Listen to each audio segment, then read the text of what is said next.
I used to be a Weird Warriors kid. Now I'm a Weird Warriors adult. Each week, I'm discussing a chapter of the iconic books by Aaron Hunter. My name is Charlie, and in today's episode, I will be talking about Prophecies Begin, Book 1, Into the Wild, Chapter 7. Join me on this adventure into the world of warrior cats.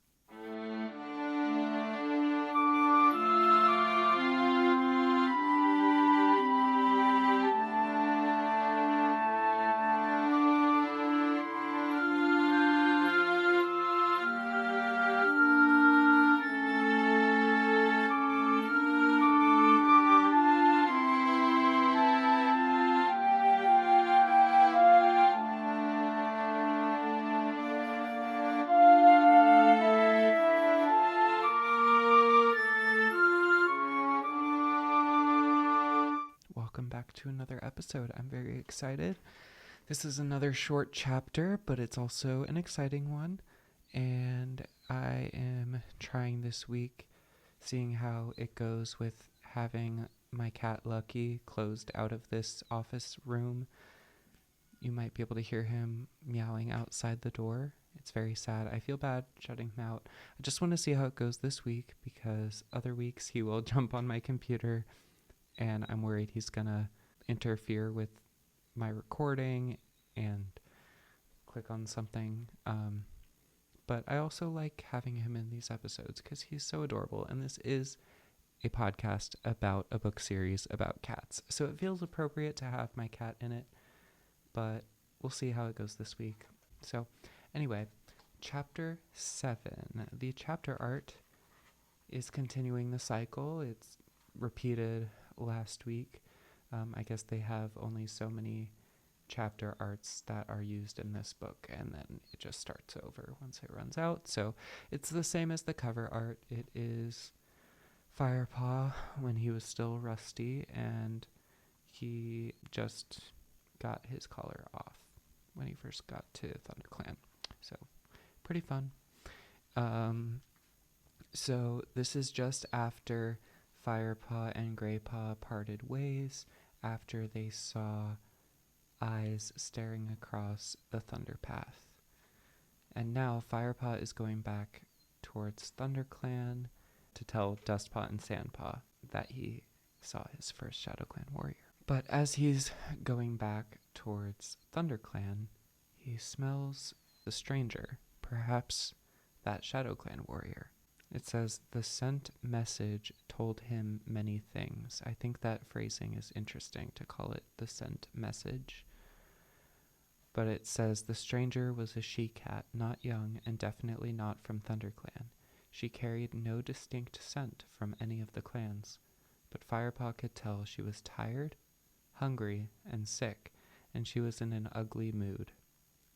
That is very impressive that Firepaw can get all of that just from a smell. He's come a long way from his beginning when, he's obviously learned a lot about how to get information just from smelling. So Firepaw goes towards the scent, quietly trying to stalk it, but then suddenly he notices that the scent got fainter as a snarling ball of fur bursts from the bushes behind him. So I guess the cat was sneaky and somehow was intentionally going in such a path that maybe the scent was upwind or downwind or however it would be so that it tricked him. But the she-cat attacks him and is about to give a killing bite to his neck when Firepaw goes limp. Kind of the same trick he did when he was play fighting with Graypaw in the previous chapter, kind of pretending to give up. And then it says, a puny apprentice, easy prey for Yellowfang. So this cat's name is Yellowfang. It says, at the insult, Firepaw felt a surge of fury. Just wait. He'd show this coughed up furball what kind of warrior he was. So quite the insult that he's thinking back towards her, that she's a coughed up furball. But anyway, then he surprise attacks Yellowfang once she tries to bite him again, and she tumbles backwards. I don't think I'm going to describe every back and forth of their fight. I need to figure out how I'm going to approach that, because there are a lot of fights between cats in this series, and while they are very relevant to the plot, I don't know if I need to explain every blow back and forth that happens between the cats. So I'm going to try to just describe the main key moments of the battle, I guess. But they go back and forth, and we get a description of what Yellowfang looks like. It says, she had a broad, almost flat face and round orange eyes. Her dark gray fur was long and matted into smelly clumps. Her ears were torn and ragged, and her muzzle was traced with the scars of many old battles. It also says that she has stained and broken teeth, which is probably where the name Yellowfang comes from. Firepaw demands that she leave, but she says she's gonna hunt and then she'll leave, or maybe she'll stay. Firepaw felt the stir of ancient cat spirits deep inside him. There was no trace of the house cat in him now. His warrior blood was up. He was itching to fight, to defend his territory and protect his clan. And they continue to fight quite a bit. One sentence that stood up to me after Yellowfang bites Firepaw's tail is that her teeth connected and pain lanced up Firepaw's spine. I just thought that verb of lanced, it like, I can almost feel it. Like, it sounds quite painful. Firepaw can smell the foul scent of Yellowfang's breath. And it says, up close, the message of desperation and weakness and the aching void of the she-cat's hunger was almost painful. So again, there's that way of describing sense. It says the message. So I find that interesting. Then it says, something stirred inside him, an unwarrior-like feeling he didn't want. Pity. He tried not to dwell on this instinct. He knew his loyalty must be to his clan, but he couldn't shake free of it. And then he remembers Lionheart and Tiger Claw warning him about questioning society, and basically saying Lionheart saying it'll make you a great warrior, and Tiger Claw saying, or it'll make you more of a weak kitty pet. So Yellowfang takes advantage of this moment of hesitation and tries to attack him again, and Firepaw jerks instantly back into aggression. And Yellowfang goes in for a killing grip.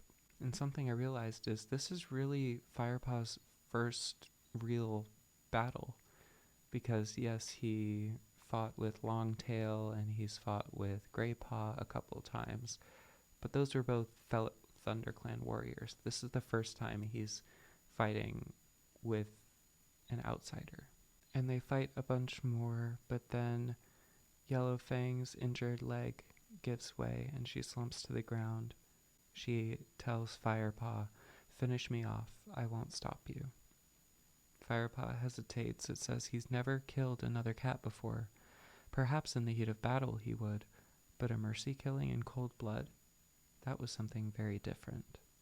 So even though we've seen these spurts of anger from Firepaw throughout the book so far, we are seeing his goodness shine through in this moment. Like, he's not gonna just murder in cold blood. And Yellowfang says, what are you waiting for? You're dithering like a kitty pet. And I want to Google the word dithering. That sounds like a British word, because I feel like I've never heard someone say that before. Dithering definition. To be indecisive. Okay. And Firepaw wonders if she can smell that he used to be a kitty pet even after all this time. And he gets really defensive and he says, I'm an apprentice of ThunderClan. And Yellowfang's like, don't tell me ThunderClan is so desperate. They have to recruit kitty pets now. And this is kind of sad. Yellowfang says, act like a warrior and finish me off. You'll be doing me a favor. And Firepaw wonders how she got to this state. He says, "You seem in an awful hurry to die." And Yellowfang says, "What's your problem, kitty? Are you trying to talk me to death?" And Firepaw tells Yellowfang to wait while he goes into the forest, and he can smell a rat carcass and considers getting that, but it says only when times were very hard would a warrior eat crow food. So that's interesting. Their terms are fresh kill for fresh prey and crow food for like rotting prey. Then he spots a rabbit and catches it and brings it back and gives it to Yellowfang. And she says, "I thought you'd gone to fetch your little warrior friends." And he says, I might still do that. But then he gives her the rabbit. And interestingly, it says, he felt embarrassed by his kindness. And I think that's a shame because it kind of shows how ThunderClan has already shaped Firepaw into feeling shame for feeling empathy towards those who are not ThunderClan, which is a real world issue that humans deal with.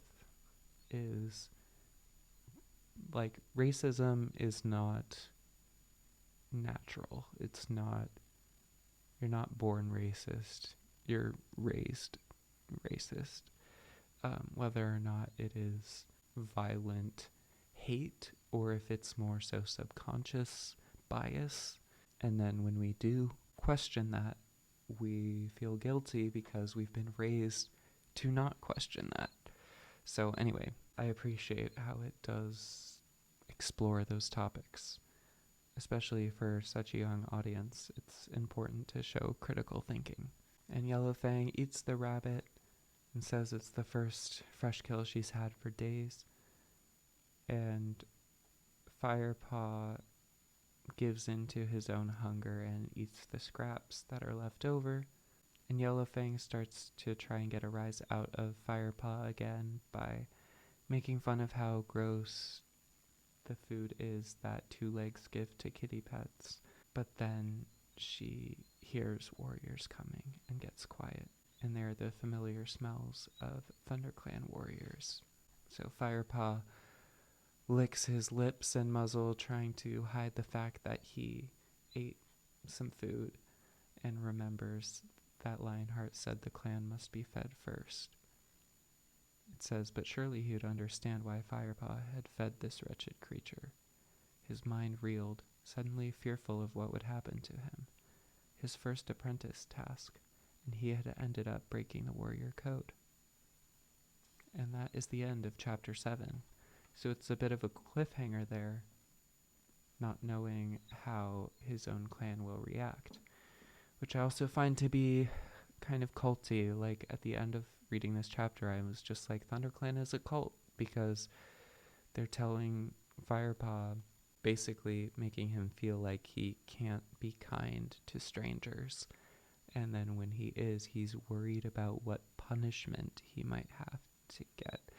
And I understand ThunderClan is struggling to find enough prey for their own, but I feel like you shouldn't be punished for helping someone else in need. Like, we all deserve help. So I don't know, this could lead me down a spiral of existential, like, moral discussion and questioning, but I don't know. Yeah. I like that Warriors explores these topics in this way, and I'm excited to see and re-experience how it does that now years later, because when I was a kid I wasn't thinking about it in that way. I wasn't thinking like, oh, ThunderClan's a cult. Like, I was probably more just as worried as Firepaw about what the punishment would be, and I was probably curious what was going to happen with Yellowfang, and just kept turning the page. I probably immediately just read the next chapter because I couldn't wait to find out what would happen next. So that's why I like that I'm going through this again years later, because I get to re-experience this from the perspective of an adult, knowing all the experiences I've had in my life with society and feeling betrayed by authority figures. And I think it's going to be an interesting ride, and we're still only in book 1. So it's quite exciting. And yeah, anyway, that was that. And I guess we'll go to the next chapter next week. So I think it went okay this week with having Lucky out of the room. He was meowing quite a bit at the beginning, but I think he settled down. I'll go check on him and give him lots of cuddles and pets and let him chase around his toy and everything. So I love giving Lucky attention, but I also, need space sometimes and need to record the podcast. So thank you so much for listening, and I will see you next week. Let me get my mascot. I guess I could have had my mascot on the table this whole time this week, because the reason I stopped having it on my desk was because Lucky would always knock it over. So I guess maybe next time I can do that, but here is the LPS. And yeah, so I will see you next week. This has been Into the World of Warrior Cats.